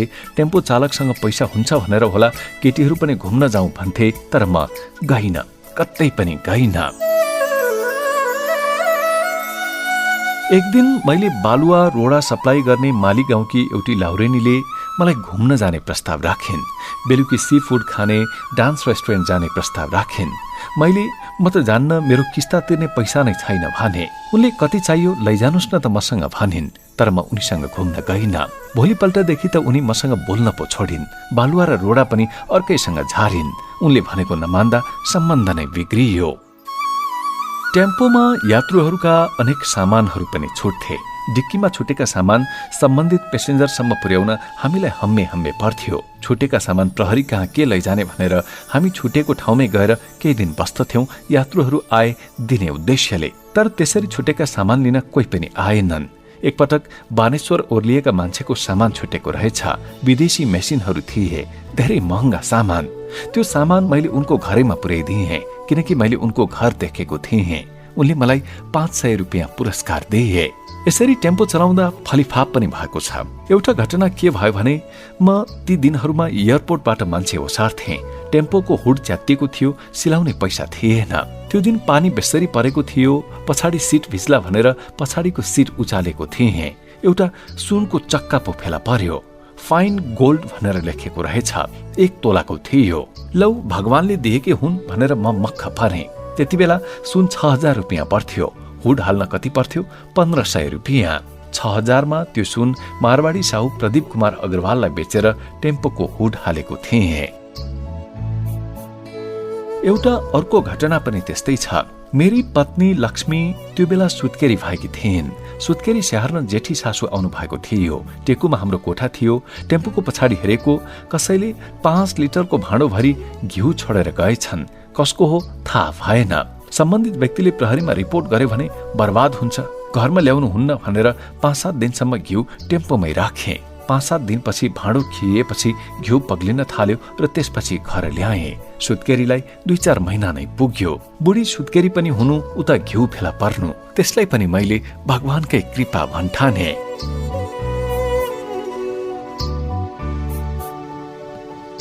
टेकु स्थित भ्याली भ्यू होटलसँगै वसन्त शाहीको घरमा 8 फुट लम्बाई 3 फुट चौडाई भएको एउटा सानो कोठा थियो। महिनाको 30 रुपियाँ भाडा तिरेर 3 वर्ष बस्यौं। श्रीमतीलाई काठमाडौँ ल्याएपछि त्यही घरको माथिल्लो कोठामा महिनाको 80 रुपियाँ भाडा तिरेर भर्याङ माथिको कोठा लिए। त्यो कोठा कस्तो थियो भने 5 फिट हाइटको। भर्याङको माथि छोपेको ठाउँ हेर्दा खाट जस्तो, एकजना सुत्न अलि बढी हुने, 2 जना नअटाउने ठाउँ थियो। भुइँमा सुते मात्र 2 जना अटाउने सानो कोठा थियो। एक दिन छोरी राधिकालाई सुताएर म भुइँमा सुतेको थिएँ। माथि 5 फिटबाट छोरी निदाइरहेको बेला खसी छन्। राति मेरो सातो पुत्लो उड्यो। त्यति बेला हे भगवान, एउटा राम्रो कोठा पाए पनि संसारै जिते जस्तो हुन्थ्यो भन्ने महसुस गरे। टेम्पो व्यवसाय सफल भएकोले मैले फलाम गोदाममा पालेको काम छोडिदिएको थिएँ। टेकुमै 300 रुपियाँ मासिक भाडामा अर्को कोठा लिएर बस्न थाले। जीवन स्तरमा केही सुधार आयो, तर नयाँ कोठा भने जस्तो थिएन। त्यो कोठा प्लाइवुडले बारेको थियो। त्यसमा त अर्को कोठाबाट हाम्रो कोठामा चियाउने पुवाल पनि हुँदो रहेछ। हामी त दिनभरि काम गर्थ्यौं, यता हल्ला गरेको उता सुनिने, उता हल्ला गरेको यता सुनिने। उताको कोठामा बस्ने मान्छे बहुतै हल्ला गर्ने खालका परेछन्। एक दिन मैले कराएर भने, ए कति हल्ला गरिराखे, चुप लागेर बस। आफूलाई कहिले कमजोर छु भनेर मैले ठानेको थिइनँ। मैले यति भन्न पाएको छैन। उसले त भेनिस्तामा जताभावी मुक्का वर्षाउन थाल्यो। बच्चा बच्ची थिए, पाहुना पनि आएका थिए। त्यसपछि मैले पनि झ्याल खोलेर बाहिर सडकमा भएका प्रहरीलाई बोलाएँ। प्रहरी आयो, उता बस्ने मान्छे थर्कमान भयो। अर्काको घरमा बस्दा उत्पन्न हुने पीडाले मलाई सोच्न बाध्य बनायो। आफ्नै एउटा घर बनाउनै पर्छ भन्ने लाग्यो मलाई। आफ्नो एउटा झुप्रो भए पनि बनाउने अभिप्रायले जोरपाटी मुन्तिर किनेको घडेरी बेच्ने सुर कसेँ। 45,000 रुपियाँमा किनेको घडेरीलाई मैले 25,000 रुपियाँमा बेचिदिएँ। जग्गा बेचेको पैसाले अलिक पाएक पर्ने ठाउँमा नयाँ घडेरी किन्ने सोच बान्यो। गुमानध्वज कुँवर, वज्रबहादुर पहरी र मैले मिलेर 2-3 महिनासम्म घडेरी खोज्दै हिँड्यौं। 2047 सालतिर नयाँ बानेश्वर क्षेत्रमा घडेरी 50,000 रुपियाँ आनामा पाइन्थ्यो। बसपाकतिर अहिले 50 लाख आना भन्ने जमिन त्यो बेला 50,000 मै पाइन्थ्यो। सबैतिर हेर्दा कहीँको पनि मन परेन मलाई। अन्ततः बाफलमा भने जस्तो घडेरी फेला पर्यो। रिङ रोडको ट्र्याकमा 25,000 रुपियाँ आनामा पाएँ। त्यसको एक किता भित्र चाहिँ 21,000 रुपियाँ आना पर्दो रहेछ। 4,000 किन बढी तिर्ने भनेर रिङ रोड भन्दा एक किता भित्र बाटो भएको अहिले बसिराखेको घडेरी किने। घडेरी भएपछि अब एउटा टहरो भए पनि ठड्याउने सुर कसेँ। 3 ताक 1,000 इट्टाको 900 रुपियाँ पर्थ्यो। घर बनाउनको लागि 5400 रुपियाँमा 6,000 इट्टा झारे। ठुलो घर बनाउँदा पालेहरूका लागि बस्न भनेर बनाइने जस्तो शुद्ध इट्टाको गारो, इट्टाकै झ्याल र काठको ढोका भएको एउटा टहरो बनाए र माथि जस्ता पाता लगाए। इटाले जस्ता पाता थिचे। 2047 सालमा आफ्नो घरमा पहिलो पटक सर्दा मलाई त सिंहदरबारमै बसेको जस्तो बडो आनन्द अनुभव भयो। मुलुकमा बौद्धल पनि आयो र मेरो जीवनले पनि डेराबाट मुक्ति पायो। टेकुमा छँदै छोरी जन्मिसकेकी थिइन्। छोरीलाई सिद्धार्थ वनस्थली स्कुलको शाखा स्वयम्भूको महामञ्जुश्री स्कुलमा भर्ना गरे। बिस्तारै टेम्पोको काम गर्दा गर्दै मैले टेकुमा टेम्पोका स्पेयर्स पार्ट्सहरूको पसल पनि राखेँ। यो 48-49 सालतिरको कुरा हो। भोटे बहालमा बजाज टेम्पो बनाउने वर्कसपमै स्टिलको दराजमा त्यस्ता सामान बेच्न राखेको थिएँ। रामरी थापा त्यो वर्कसपमा मिस्त्री काम गर्थे, पार्ट्सहरू म बेच्थेँ। दिनभरि पसल चलाउने र रातभरि आफैले टेम्पो चलाउने गर्न थाले। राति 11 बजेसम्म टेम्पो चलाउँथे। काम सकेपछि कहिलेकाहीँ आफूले बोकेका यात्रुहरूले बियर रक्सी खाउँ भने मौका परे खाइदिन्थे। किनेर चाहिँ नखाने मेरो बानी थियो। टेम्पोका वर्कसपका साथी रामहरिको घर भक्तपुरमा थियो। उनी कस्ता थिए भने एकदमै कम जान्ने र मान्छे पनि खाइलाग्दा थिए, तर उनी कुलतमा फसेका रहेछन्। उनलाई लगन टोलतिरका एकजना लागु औषध दुर्वेशनीले फकाउँदै लैजाँदो रहेछ। रामहरिले नै लौ मिलेर काम गरौँ, तिमी पार्ट्स राख, म टेम्पोको मर्मत गर्छु भनेर काम थालेका थियौं, तर उनी नै कुलतमा फस्दिए। एक दिनको कुरा हो, उनले मलाई खाजा खाउँ भनेर लगे। थोरै रक्सी त म पनि खान्थे। त्यो जमघटमा रामहरिको साथी पनि रहेछन्। उनले बाहिरबाट ल्याएको भनेर 1 बोतल रक्सी मलाई खुवाउन ल्याए। मलाई शङ्का लाग्यो, ती मान्छेले रक्सी किन बाहिरबाट ल्यायो? यसमा केही न केही कैफियत छ भन्ने लाग्यो र मैले भो म त खान्न भने। मैले खान्न भनेको सुनेर त्यो मान्छेले एकदम सशंकित नजरले मलाई हेरे। अनि रामहरिले पनि जोड गरे, हैन दाइ, खानुस् न खानुस्, मैले त खाएँ, हजुर पनि खानुस् न। ममा चाहिँ कतै बानी पार्नको लागि यसले रक्सीमा केही मिसाएर ल्याएको हुन सक्ने आशंका प्रबल बन्दै गयो। मैले पटक्कै खाइन। मैले नखाएपछि भोलिपल्टबाट त्यो मान्छेले मलाई हेर्ने दृष्टिकोण नै फरक भयो। रामहरिसँग मेरो सम्बन्ध टाढी नै गयो। कुलतमा फसाउने ती मान्छेले पनि रामहरिलाई हामीले भनेको केही नमान्ने यस्तो मान्छेसँग किन काम गर्ने भनेर उखास्यो। त्यसपछि मैले त्यो वर्कसपमा पार्ट्सको काम छोडेँ। त्यति बेला म झण्डै कुलतमा लाग्नबाट बचेको थिएँ। त्यति बेला मैले त्यो रक्सी खाएको भए सायद म पनि दुर्व्यसनी हुन्थे कि। यस्ता धेरै जोखिम, षड्यन्त्र र जटिलता चिर्दै मैले आफ्नो घर परिवार र व्यवसायलाई अगाडि बढाउँदै लागेँ। टेम्पोको काम गर्दा गर्दै 2050 सालसम्म आइपुग्दा मसँग 7 वटा बजाज टेम्पो भइसकेका थिए। त्यसै ताक मैले एउटा विक्रम टेम्पो पनि किने। डिजेल इन्जिनबाट चल्ने र 12 जना मान्छे बस्न मिल्ने त्यो टेम्पोको पनि म मालिक भएँ। त्यो टेम्पो पनि करिब 3 महिना कलंकीदेखि शहीद गेट रुटमा चलाएँ। त्यसै ताक पीएल सिंहले काठमाडौँ नगरपालिकाको प्रमुखमा निर्वाचन जितेका थिए। उनले त काठमाडौँको प्रदूषण हटाउन विक्रम टेम्पो हटाउने भनेर व्यापक हल्ला गरे। चाँडै विक्रम टेम्पो बन्द गराउलान् भनेर मैले हतार आफ्नो टेम्पो बेचिदिएँ। 2,10,000 रुपियाँमा किनेको थिएँ। 3-4 महिना चलाएर 2,25,000 रुपियाँमा बेचेँ। आखिर मैले हतार गरेर बेचेछु। तत्काल विक्रम टेम्पो हटाइएन।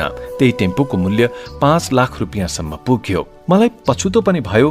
त्यो टेम्पो किन्न भिनाजु पर्नेसँग 36% ब्याजमा ऋण लिएको थिएँ। उनले ब्याज खानलाई मलाई ऋण दिएका थिए। 2 महिनामा पैसा फिर्ता गर्दा उनले पनि नराम्रो माने। उता विक्रम टेम्पो बेचेर 1 लाख रुपियाँ लिइहाले। त्यो पैसा के गर्ने भन्ने मलाई पनि अन्योल हुन थाल्यो। त्यही अन्योलका बीच गोजीमा 2 लाख रुपियाँ बोकेर एक रात म घरतिर फर्किँदै थिएँ। ताचलबाट लखर हिँडेर सुनसान बाटो हुँदै घर जाँदै थिएँ। हाफ पाइन्ट र चप्पल लगाएको थिएँ। एक बोतल बियर किनेर खाँदै हिँडेको थिएँ। सोल्टी होटल पछाडिबाट जाँदा गाई बाछा पाटी पुगिन्छ। त्यहाँबाट अलिक पर चखो मन्दिरनिर कुमारीको मन्दिर छ। त्यसको छेउमा 20-25 वटा गुजुमुज्ज परेका घरहरू छन्। तर रातिको समय मान्छे मर्यो भने पनि त्यहाँ कोही निस्किँदैन थियो। त्यो सुनसान ठाउँमा पुगेको मात्रै के थिएँ 6-7 जना केटाहरू आएर मलाई घेरी हाले। हुन त त्यहाँबाट मेरो छाप्रो 100 मिटर पर मात्रै थियो। तर त्यो डरलाग्दो र सुनसान ठाउँमा कसैले मेरो आवाज सुन्न सक्ने कुरै भएन। खल्तीमा जिन्दगी भरको कमाई थियो। अरूसँग 36% ब्याज काटेर लिएको पैसा थियो। ओहो, म केही बेर जिल्ला परेँ। तैपनि मेरो आत्मबल कमजोर भएन। मेरो हातमा बियरको बोतल थियो। लुटपाट गर्न खोजे भने यही बोतलले टाउकोमा बजारेर सुइकुच्चा ठोक्नु पर्ला भनेर हिम्मत गरे। केटाहरूले वरिपरि घुमेर मलाई हेरे। एउटाले भन्यो, ए छोड्दे यसलाई, यो त खाते रहेछ यार। हुन पनि म त्यति बेला एउटा हाफ पाइन्ट र चप्पल लगाउँथे। जोत्रे झाम्रे पाराले काममा जोतिन्थे। उनीहरूलाई म कुनै खाते हुँ र मैले बियरको बोतलमा भात पकाउन मटितेल ल्याएको जस्तो लागेछ। एउटाले भन्यो, छोड्देऊ स्टोभमा भात पकाउन मटितेल बोकेर आएको रहेछ। यस्तो खातेसँग के पैसा हुनु? मुटु ढुकढुक भयो। ज्यानको भन्दा पनि मलाई त्यो पैसाको माया थियो। उनीहरूबाट उन्मुक्ति पाएपछि फटाफट घर गएर लामो सास फेरे। मेरो लुगा राम्रो भएको भए उनीहरूले गोजी छामछुम गर्थे होलान्। धन्न बाँचे। घर आए। आफू बसेको छाप्रोलाई हेरे। यस्तो छाप्रोमा मात्रै अब कति दिन बसिरहने भन्ने प्रश्न उब्जियो। मनमा नै ठहर गरे। अब त अलिक गतिलो पक्की घर बनाउनु पर्छ। त्यसपछि सुरु भयो पक्की घर बनाउने पहल कदमी। त्यसका लागि मैले आफूसँग भएका 4 वटा टेम्पो राखेँ। 4 वटा टेम्पो बेच्दा झन्डै 4 लाख रुपियाँ हात पर्यो। त्यो 4 लाख रुपियाँबाट घर बनाउन सुरु गरे। 1 लाख रुपियाँ ऋण पनि खोजे। कीर्तिपुरका जयबहादुर महर्जनले बडो मेहनत गरेर राम्रो घर बनाइदिनु भयो। मलाई त केही तौर तरिका नै थाहा थिएन। 5 लाख रुपियाँमा धारा बिजुली सबै गरेर 1 तलाको घर तयार भयो। 1 तले घर भए पनि मेरो घर त्यो ठाउँको एकदम राम्रो घर भयो। सबैको आकर्षणको केन्द्र बन्यो। 7 वटा टेम्पो राखेको मान्छेमा अब त जम्मा 3 वटा टेम्पो थियो। घर त बनाए, तर त्यो 3 वटा टेम्पोले कसरी धान्न सकेला र? घर बनाउँदा 1 लाख जति ऋण पनि लागेको थियो। कसरी अगाडि बढ्ने भनेर सोच्थे। 3 वटा टेम्पोलाई टेकुमा पार्किङ गरेर राख्थे। राति 9 बजेतिर टेम्पोलाई पार्किङमा राखेपछि साइकल चढेर भित्री बाटो हुँदै म बाफल आइपुग्थे। राति 9 बजे नै त्यो एरिया सुनसान भइसक्थ्यो। कलंकीतिरबाट आउँदा चक्रपथको लहरी पिपलको घारी थियो। त्यहाँ त हिँड्नै सकिँदैन थियो। सुनसान हुन्थ्यो। त्यस्तै भित्री बाटो ताचल गाईबाछा पाटी हुँदै चक्रपथ जाँदा पनि निकै डर लाग्थ्यो। तैपनि घर त जानै पर्थ्यो। मनको डर हटाउन कहिले दुधिया त कहिले श्री स्पेशल रक्सी चिरिप्प पारेर आँटका साथ साइकल कुदाउँदै म घर जान्थे। मसँग अब 3 वटा टेम्पो बाँकी थिए। 1 लाख रुपियाँ ऋण थियो। के गर्ने? त्यसपछि 70,000मा फेरि अर्को टेम्पो बेचे। तैपनि घर बनाउँदाको ऋण चुक्ता नहुने भयो। त्यस्तो बेला काम लाग्ने भनेका साथीभाइ नै त हुन्। दिल्ली बजारमा कुनै बेला मैले काम गरेका मालिक शम्भु तिवारीको कपडा सिलाउने गार्मेन्ट फ्याक्ट्री रहेछ। त्यो फ्याक्ट्रीले विदेशतिर कपडा सप्लाई गर्दो रहेछ। उनीहरूसँग एउटा हुटवाला टेम्पो रहेछ जुन क्यूमा जमलदेखि भाटभटेनीसम्म चल्थ्यो। त्यो टेम्पो बेच्न नसकेर त्यसै थन्केर बसेको रहेछ। शम्भुजीले नै मलाई लाउन यो किनिदिनु पर्यो भने मैले यसो विचार गरेँ, सोधेँ कतिमा दिनुहुन्छ भनेर। उहाँले नै मलाई कति दिन्छस् त भनेर सोध्नु भयो। कुरा हुँदै जाँदा 25,000 रुपियाँ दिन्छु भनेको थिएँ। उनले त्यति त होइन 30,000 रुपियाँ देन भने। त्यसपछि मैले 30,000 रुपियाँमा त्यो हुटवाला टेम्पो उठाएर ल्याएँ। कारखानामा ल्याएर राखेपछि त्यो टेम्पो किन्न एकजना साथी आए। उनले सोधे, कतिमा किनिस् त तारा? मैले महँगी पर्यो भनेर मूल्य बढाएर भने। 80 जति दिन्छु म, दिन्छस् त मलाई? उसले सोध्यो। 80मा त सकिँदैन, 90 देन त 90। उसले त तत्काल खनखनी गरेर 90,000 रुपियाँ दियो। एउटै टेम्पोमा 2-4 दिनमै 60,000 रुपियाँ नाफा भयो। अहो, भगवानले निकै कल्याण गरेर दिए भन्दै भगवानलाई धन्यवाद दिए। घरमा टेलिभिजन पनि राख्नु पर्यो भनेर टेलिभिजनको ढुकुटी खेले। महिनाको 3,000 रुपियाँ तिर्ने गरी महिने पछि एक जनाले टेलिभिजन लैजान्थे। मैले पनि ढुकुटी खेलेरै एक दिन 20 इन्चको रंगीन गोल्ड स्टार टेलिभिजन घरमा बोकेर ल्याएँ। टिभी त भित्र्याइयो, झ्यालहरूमा जाली हालिएको थिएन, ग्रिल हालेकै थिएन। ती सबै हालेर घरलाई चिटिक्क पारे। त्यस्तो सानो चिटिक्क घर अरू कसैको नभएकोले कुँवर निवास लेखेर ढोकामा पनि टाँसे। कुँवर निवास बनाएपछि आफ्नै घर हुनुको गर्व र आनन्द त हुने नै भयो, तर घरधनी हुँदा अनेक झै झमेला पनि आइपर्दो रहेछ। टेम्पो पछि मैले मिनी ट्रकको काम गरेँ, जसको बारेमा अलिक पछि चर्चा गरौँला। मिनी ट्रकको काम गरेपछि केही पैसा कमाएँ र कुँवर निवासमा तला पनि थपेँ। म त धेरै वर्ष भाडामा बसेको मान्छे, आफ्नो घरमा पनि एकजना मान्छेलाई भाडामा राखेँ। ती मान्छे ठिकै होलान् भनेर राखेको थिएँ, तर परेछन् बडो घटिया। एक दिन राति आउँदा उनले आफ्नी बुढी आमालाई के भनेर गाली गरेछन्। आमा चाहिँ रोइरहेकी थिइन्, हल्ला खल्ला भएको सुने। मैले गएर भने, होइन है भाइ, बुढी भएकी आमालाई किन त्यसो गर्छौ? तर ती मान्छे त मसँग पो जाइ लाग्न थाले। म त घरबेटी थिएँ, किन पछि हट्थेँ र? मैले भने, चुप लागेर बसे भाइ, आमालाई त्यसरी हेप्ने होइन अबदेखि। मैले त्यति के भनेको थिएँ, उसले ढोका ढ्याममा लगायो। उसले त्यसरी ढोका लगाएपछि मलाई पनि झोक चल्यो। ऐ साला, चुप लागेर बस्छस् कि दाँत झार्दिउँ तेरो? मैले यति मात्र के भनेको थिएँ, ल झार त हेरौँ भन्न थाल्यो। म पनि घरबेटी खुरुक्क चुप लागेर बस्छस् कि दिउँ भन्न थालेँ। उसले त उल्टै म माथि जाइलाग्ने तयारी पो गर्न थाल्यो। मैले एक मुक्का बजाइदिएँ। उसले त झनै होहल्ला गर्न थाल्यो। सिङ्गो टोलभरिका मान्छेले झ्याल झ्यालबाट हेर्न थाले। उनले हल्ला गरेर बर्बाद गर्न थाले। यस्ता बेइज्जतीसँग केही नलाग्ने भयो भनेर मैले प्रहरी बोलाएँ। प्रहरी आए। प्रहरीले उनलाई मात्र होइन, मलाई पनि पो प्रहरी चौकी जान पर्छ भन्न थाले। मैले प्रहरीलाई भने, हेर्नुहोस्, मैले त अप्ठ्यारो परेर तपाईँलाई न्याय माग्न पो बोलाएको त, उल्टे मलाई किन लैजानु पर्यो? होइन होइन, हामीले बोलाएपछि तपाईँ पनि जानुपर्छ, झगडिया टोली दुईटी जानु पर्यो नि। यसरी म पनि भ्यानमा बसेर कालीमाटी चौकीमा गएँ। भाडामा बस्ने मान्छे कति घटिया। चौकीमा गएपछि प्रहरीलाई भने, होइन सर, उहाँ र म बसेर सँगै जाँड खाइरहेको थियौँ। हेर्नु, कुरो बुझ्नु भएन के?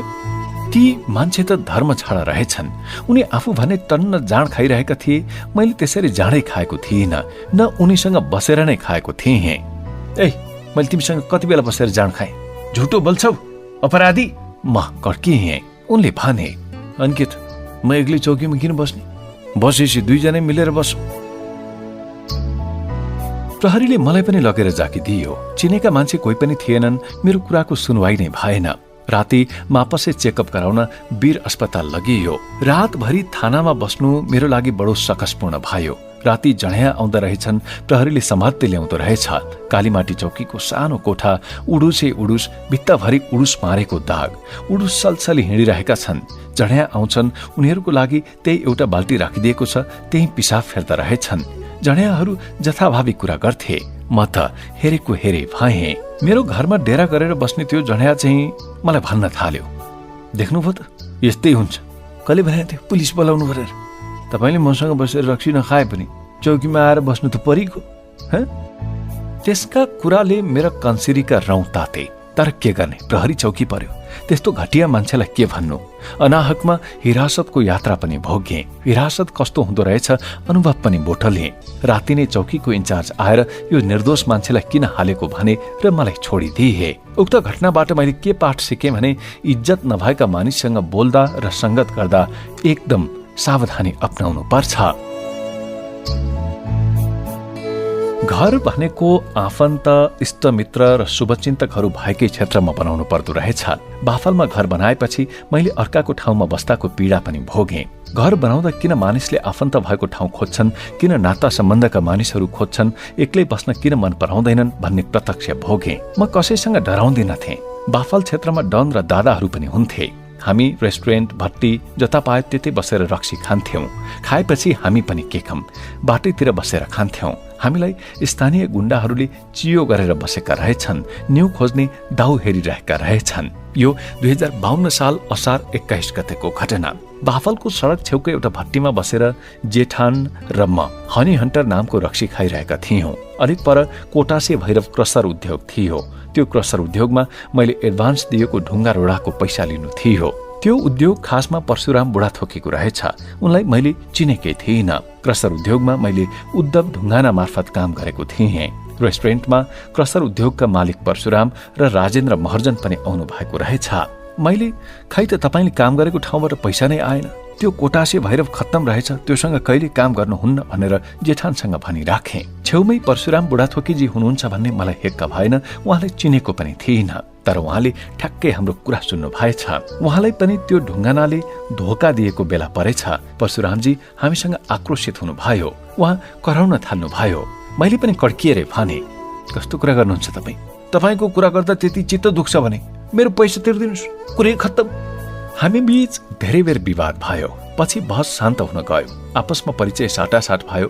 उहाँहरूसँगै बसेर हनी हन्टर थप मगाएर पियौं। हामीसँग त्यस्तो खासै केही भएन। उहाँहरू हामीसँग बिदा मागेर जानुभयो। हामी ज्वाइँ जेठान भने त्यही भट्टीमा अर्को एक क्वार्टर थपेर पिइराखेका थियौं। हामीबाट खुसी साथ बिदा भएर गएका ती परशुरामले त 20-25 जना मान्छे पो लिएर आउनु भएछ। यहाँ हाम्रो दाइलाई बेइज्जत गर्ने को हो? कुन चाहिँ हो? उनीहरू हामीलाई थर्काउने लवजमा कराउँदै आए। म पनि के कम, म हो, के भयो भन्दै रक्सी खाने ठाउँबाट बाहिर निस्किएँ। मलाई तिनीहरूले थर्काउने कोसिस गरे। तपाईँले हाम्रो दाइलाई किन जे पाए त्यही भन्नुभयो? किन भन्नुभयो? हेर भाइ, जायज कुरा बोल्न डराउनुहुन्न। मैले उहाँसँग पैसा लिन्थ्यो, त्यही विषयमा कुरा भएको। उहाँसँग सौहार्द ढङ्गले बिदाबारी भएको।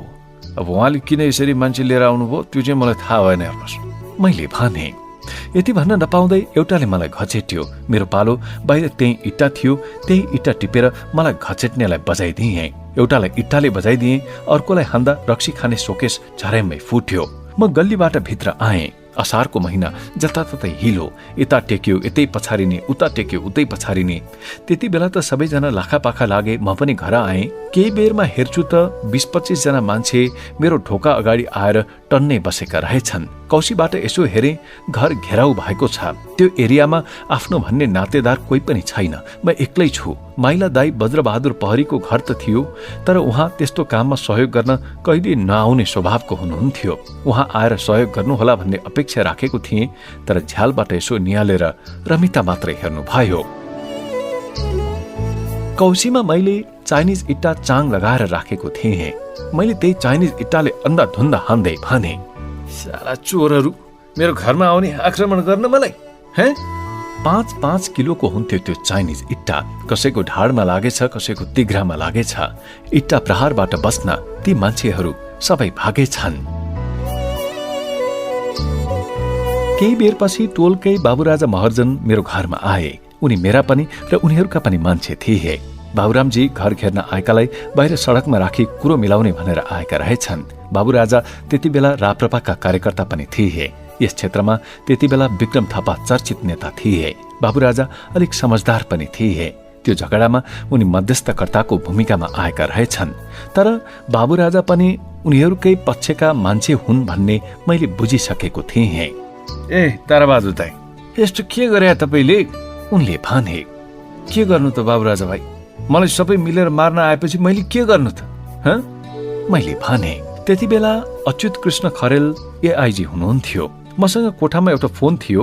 बाबुराजा महर्जनलाई देखाउने गरी त्यो फोनबाट यसो नाटक गर्दै अच्युत कृष्ण खरेललाई फोन गरेको जस्तो गरे। रमेश थापा सहित 15 जना जति विद्यार्थी मेरो घरमा बस्थे। डल्फिन इन्टरनेशनल स्कुलको मान्छे पनि सँगै थिए। अच्युत कृष्ण खरेललाई फोन गरेको नाटक देखेर बाबुराजा महर्जन लुसुक्क गए। उनी त मलाई घेर्न आउने केटाहरूकै मान्छे थिए। उनले सायद मेरो पहुँच अच्युत कृष्ण खरेलसम्म भएको जानकारी उनीहरूलाई दिए होलान्। उनीहरू केही हच्किए।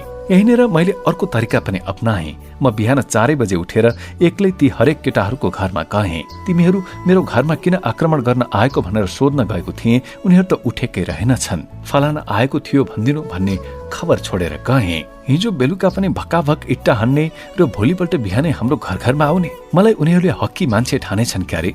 10-12 दिनसम्म मेरो कसैसँग भेट भएन। 10-12 दिनपछि उनीहरूले फोन गर्न थाले।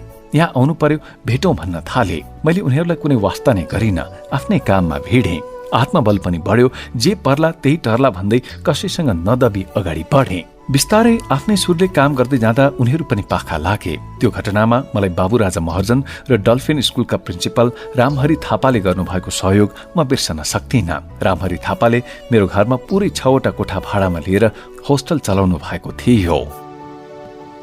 आफ्ना नातेदार दाजुभाइ नभएका ठाउँमा बस्न नहुने रहेछ भन्ने मलाई बाफलबाट घडेरी बेचेर अन्तै जानुपर्छ कि भन्ने पनि लाग्यो। 1-2 पटक श्रीमतीसँग पनि हामी कोटेश्वरतिर सरौं, त्यता हाम्रा मान्छे छन् पनि भने। तर पछि जे पर्छ त्यही टर्छ, यही बस्ने भनेर बाफल छाडेनौ।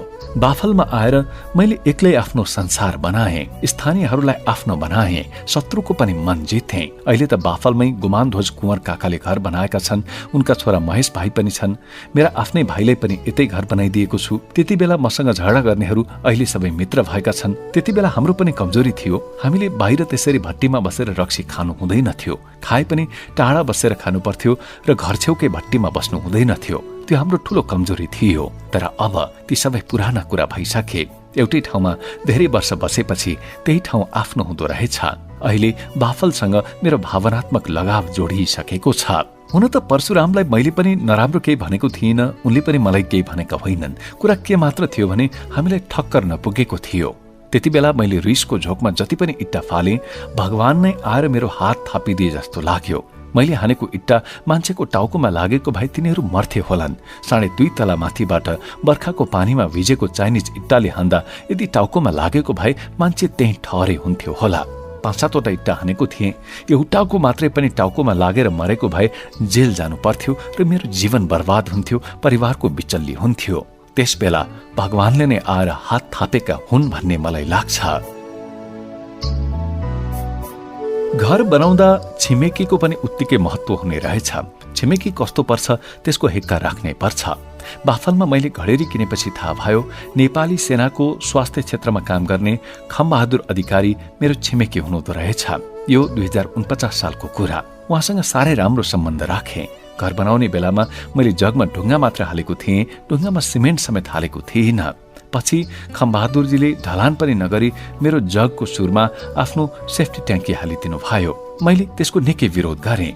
मैले भने, ए खमबहादुर दाइ, तपाईँले के गर्नुभएको यो? तर उहाँले मान्नु भएन। ओडामा निवेदन हालेँ। सेनाको मान्छे भएकोले ओडाले वास्तै गरेन। त्यसपछि बाध्य भएर मैले सेनाको हेडक्वार्टरको प्राण विभागमा निवेदन हाल्न गएँ। त्यहाँ ढाका टोपी जुत्ता लगाएर जानुपर्ने रहेछ। म टोपी नलगाइकन चप्पल मात्र लगाएर गएको थिएँ। भित्र छिर्नै गइएन। चप्पल लगाएर जान नपाइने, खाली खुट्टा चाहिँ जान पाइने रहेछ, तर टोपी अनिवार्य। अर्को दिनमा साथीसँग टोपी मागेर लगाएँ र खाली खुट्टै भित्र गएँ। कानुनी प्रक्रिया सुरु भएपछि मात्र छिमेकीसँग कुरा मिल्यो र उहाँले 8-10 दिन बिदा मागेर बाथरुम सार्ने काम गर्नुभयो। तसर्थ घर बनाउनुभन्दा अघि छिमेकीहरूसँगको सम्बन्धको पक्षलाई पनि गम्भीरतापूर्वक सोचेर बनाउनु पर्ने रहेछ। छिमेकीहरूसँग मिलेर जानुपर्ने रहेछ। अहिले त खमबहादुरजीले बाफलको आफ्नो घर पनि बेच्नुभयो, तैपनि उहाँसँग हाम्रो सम्बन्ध राम्रै रहेको छ। अर्को एउटा घटना पनि सम्झन्छु। एक दिन सिन्धुपाल्चोकतिरका दिनेश केसी नाम गरेका ड्राइभर मेरो घरमा आए। उनले भिनाजु कोठा भाडामा दिने हो भनेर सोधे। मैले सोधेँ उसलाई म कसरी भिनाजु भएँ भनेर। उनले त मेरो सालो कुमारसँग मित लगाएका रहेछन्। कोठा भाडामा दिएपछि मैले उनलाई मेरो मिनी ट्रक पनि चलाउन दिएँ। पछि कुनै कुरामा मन नमिलेपछि मैले गाडी खोसिदिएँ। तिनी मेरै घरमा बस्थे। एक दिन बाहिरबाट काम सिद्ध्याएर बेलुकी घर छिर्ने बेलामा तिनलाई देखेपछि मैले सोधे, भाइ अनि के छ, सन्चै छौ? हजुर सन्चै छु बिनाजु, बसौँ न बिनाजु। उनले भने, दिनेशको भाइ पर्नेले हाम्रै घरमा भाडामा बस्ने कि बहिनी भित्र्याएछन्। ल अब तिमी पनि ज्वाइँ भयो कसैको, अहिले चाहिँ यही घर तिम्रो ससुराली। हामीले त्यस दिन ख्यालठट्टा पनि गर्यौं। फर्कने बेलामा दिनेशले बसौँ रक्सी खाउँ भन्दै थिए। मैले म खान्न भन्दै अगाडि बढेँ। दिनेशको भाइ पर्नेले त मेरो गोडै समाए। मैले यो के गरेको भनेर सोधेको मात्रै थिएँ। उनीहरू न्यु खोज्न थाले। ए ठुलो मान्छे भएको हो, हामीसँग बसेर नखाने, हामीले भनेको नमान्ने। एकछिन त सहे, बढी नै गर्न थालेपछि म पनि बम्किएँ। ए चुप लागेर बसे साले, भोलि कुरा गरौँ न। म यति भनेर चोटामा आफ्नो तलामा गएँ। त्यसले त घर अगाडि बाटोमा गएर मन परी बोलेर तथानाम गाली गर्न थाल्यो। टोलमा बेइज्जतै भयो। प्रहरी बोलाए, प्रहरी आए। म पनि कालीबाटी चौकीमा जानु पर्यो। उनले त उल्टे पहिलेकोले जस्तै सँगै बसेर रक्सी खाएको पो भन्न थाले। त्यो दिन मलाई महसुस भयो, आफूसँगै काम गर्ने कर्मचारीलाई कहिले पनि आफ्नो घरमा भाडामा राख्न नहुने रहेछ।